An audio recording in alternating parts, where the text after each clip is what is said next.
श्री गुरु नानक जी परम वैराग्य को प्राप्त होकर घर से जाने को तैयार हो गए।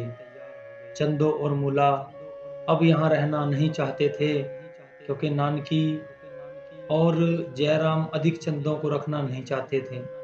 अतः यह निश्चित हुआ कि श्री चंद्र जी सुल्तानपुर में रहें, चंदो और लक्ष्मीदास मूले के साथ चले जाएं।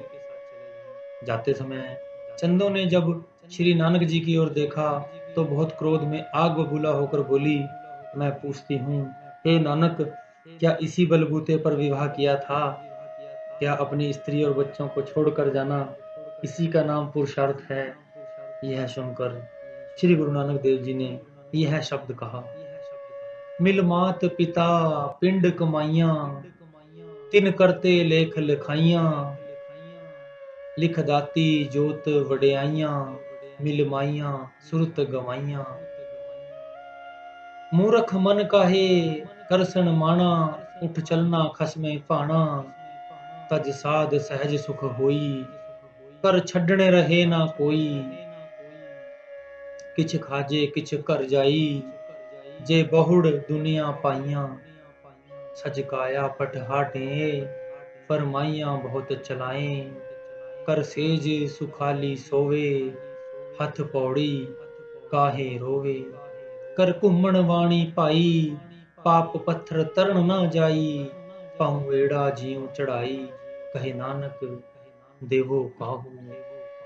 कुछ समय के पश्चात कालू ने भाई मर्दाने को सुल्तानपुर खबर लेने को भेजा और कहा कि तुम जाकर नानक देव की खबर ले आओ, मैंने कुछ अशुभ समाचार सुना है। मर्दाना सुल्तानपुर में आया। मर्दाने ने नानक जी को तपस्वी वेश में देखा। नानक जी से पूछने लगा कि यह घटना क्या देख रहा हूँ। नानकी ने कहा, हे मर्दाना, जो कुछ देख रहे हो वही सत्य है। यदि कुछ पूछना चाहते हो तो स्वयं नानक से पूछो। जो कुछ कहे वही खबर पिता को दे देना। मर्दाना श्री गुरु नानक जी के सामने खड़ा होकर कहने लगा, नानक देव, यह क्या स्वरूप धारण कर लिया है? गुरु जी ने कहा, हमने तुमको तार गुण दिया था, मैं तो तुम्हारी प्रतीक्षा कर रहा था। मैं चाहता हूँ कि तुम हमारे साथ चलो। मर्दाने ने कहा, आप किधर को जाने का विचार रखते हैं?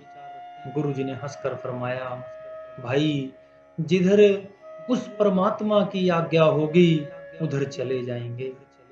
मर्दाने ने कहा, मैं तो आपकी खबर लेने आया हूँ। कालू जी और माता जी मेरी प्रतीक्षा कर रहे होंगे और आप अपने साथ ले जाना चाहते हैं। तब गुरुजी ने कहा, हमारे साथ रहने से भूखा प्यासा रहने का सौभाग्य प्राप्त होगा। यदि सुख खान पान चाहते हो तो तलवंडी चले जाओ।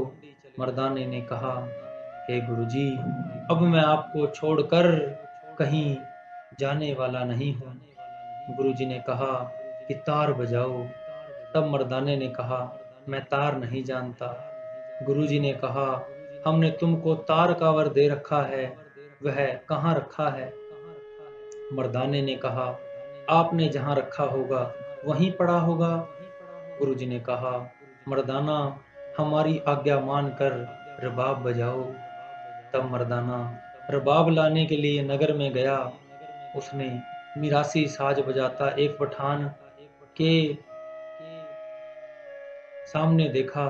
तब मर्दाने ने उस मिरासी को कहा, हे मित्र, तुझे एक परमात्मा का अनन्य भक्त बुला रहा है, इसलिए मेरे साथ चलो। दोनों चल पड़े। रास्ते में उसी मिरासी ने मर्दाने से पूछा, क्या आप भी मिरासी ही हो? मर्दाने ने कहा, जी हाँ। उसने पता पूछा तो मर्दाने ने कहा, मेरा नाम मर्दाना है, राय की तलवंडी का रहने वाला हूँ। इतने में दोनों सतगुरु के निकट पहुंच गए। उस समय गुरु जी समाधि में थे। मर्दाने ने अनुरोध किया तो उसने रबाब बजाना प्रारंभ किया। गुरु जी उस तान अवस्था से आए और कहने लगे, हे मर्दाना, अब तुम रबाब बजाओ। मर्दाना रबाब बजाने लगा। तो उससे बजे नहीं, क्योंकि मर्दाना बजाना नहीं जानता था। गुरुजी के वर के प्रभाव से मर्दाने ने ऐसी बजाई जिसमें जंगली पशु भी मस्ती में विभोर हो गए। गुरुजी को प्रसन्न देखकर मर्दाना अत्यंत सुख सागर में निमग्न हो गया। मर्दाना सोचता था कि यह सब गुरुजी की कृपा का फल है, क्योंकि मैं तो बजाना नहीं जानता, परंतु अब तो इसके बजाने में पूरा उस्ताद हो गया हूँ। यह सब गुरु नानक की कृपा का फल है। गुरुजी ने कहा, हे मर्दाना, इस रबाब साज को हम सदा अपनाएंगे और साज विषयों की ओर ले जाने वाले हैं। अतः तुमको अपने साथ एक रबाब जरूर रखना चाहिए। मर्दाने ने कहा, महाराज, मैं कहाँ से लाऊं? तब गुरुजी ने कहा, आप नगर में जाकर नानकी जी से आग्रह करें। मर्दाना नानकी जी के निकट जाकर कहने लगा, हे नानकी जी, मैं गुरुजी को प्रसन्न करना चाहता हूँ। उसके लिए आप मुझे एक रबाब ले दो। यदि वह माने तो आना, यदि ना माने वैसे ही चले आना। उस मिरासी ने कहा, हे गुरुजी, कहीं जाने और मांगने की आवश्यकता नहीं, आप यह मेरा रबाब ले लें। गुरु जी कहने लगे, तुम्हारा दिया हमें पहुंच गया, परंतु यह तेरी चीज जिस पर तेरी रोटी है, हम नहीं लेना चाहते। तब वह मर्दाना नानकी के निकट जाकर कहने लगा, हमें एक रबाब ले दो। श्री गुरु नानक देव ने आपके निकट भेजा है। नानकी जी ने कहा कि मेरा भाई जो मांगे देने को तैयार हूँ, परंतु वह मुझे अपना सुंदर मुख दिखाए तो मैं सब कुछ करूँगी। नानकी जी का संदेश भाई मर्दाने ने गुरु जी को सुना दिया। गुरु जी मर्दाने के साथ भाई नानकी के घर में आए। नानकी जी ने आदर सत्कार के साथ अपने प्राणों से अधिक प्यारे के भाई के लिए सुंदर आसन बैठाया। तब गुरुजी ने कहा कि बहन जी, हमारा कहना मानो। नानकी जी ने कहा कि जो कुछ आज्ञा करो उसे मैं स्वीकार करूंगी, परंतु आप मेरे पास निवास करो। गुरुजी ने कहा, आपको विश्वास दिलाता हूँ कि आप जिस समय याद करोगी मैं उस समय उपस्थित हो जाऊंगा, इसलिए मुझे अपने पास ही समझो। फिर रबाब की मांग की। नानकी जी ने कहा, हे मर्दाना, आप बाजार जाकर जितनी कीमत पर रबाब चाहते हो ले आओ, आपकी कीमत मैं दूंगी। फिर गुरुजी ने बाले को कहा। जब बाला आया तब गुरुजी ने कहा, हे बाला, तुम हमें प्रिय हो ऐसा मालूम होता है और तुम इस पर कुछ कुपित हो। बेचारा बाला कांप कर कहने लगा, गुरुजी, मेरी क्या शक्ति है जो आपके लिए मेरे मस्तक पर एक बल पड़े, परंतु यह संसार अनेक बातें करता है। गुरुजी ने कहा, हे बाला, संसार सुमाण तुल्य है। तू हमारे शरीर के माता पिता के लिए संदेश लेकर जाओ और उनको शुभ संदेश दे आओ। बाला को तलवंडी की ओर भेज दिया गया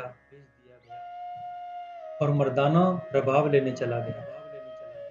सभी घर मिरासियों की देखे, कहीं भी मर्दाना का सत्कार ना हुआ, उदास होकर वापस आ गया और लोगों की ओर से जो अपशब्द सुने थे, जैसे किसी ने मर्दाने को पुराहित अर्थात बुरे मार्ग का पथिक, सभी कुछ गुरुजी को सुना दिए। गुरुजी ने कहा, मर्दाना, चिंता ना करो, संसार झक मारता है, यही संसार एक दिन तेरी स्तुति के गीत गाएगा।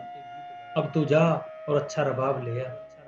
मर्दाने ने कहा, गुरुजी, रबाब कहीं प्राप्त नहीं होता। गुरुजी ने कहा, हे मर्दाना, एक वन में एक गांव जाटों का है, उसका नाम अकबरपुर है और दो नदियों के बीच में है।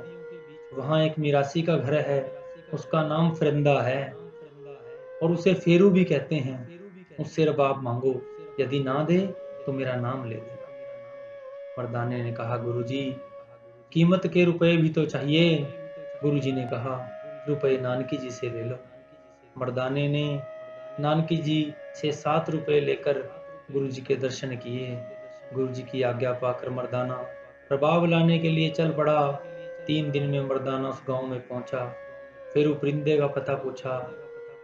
2 दिन तक उसका कोई पता न चला। मर्दाना निराश होकर वापिस लौटने को चल सोचने लगा।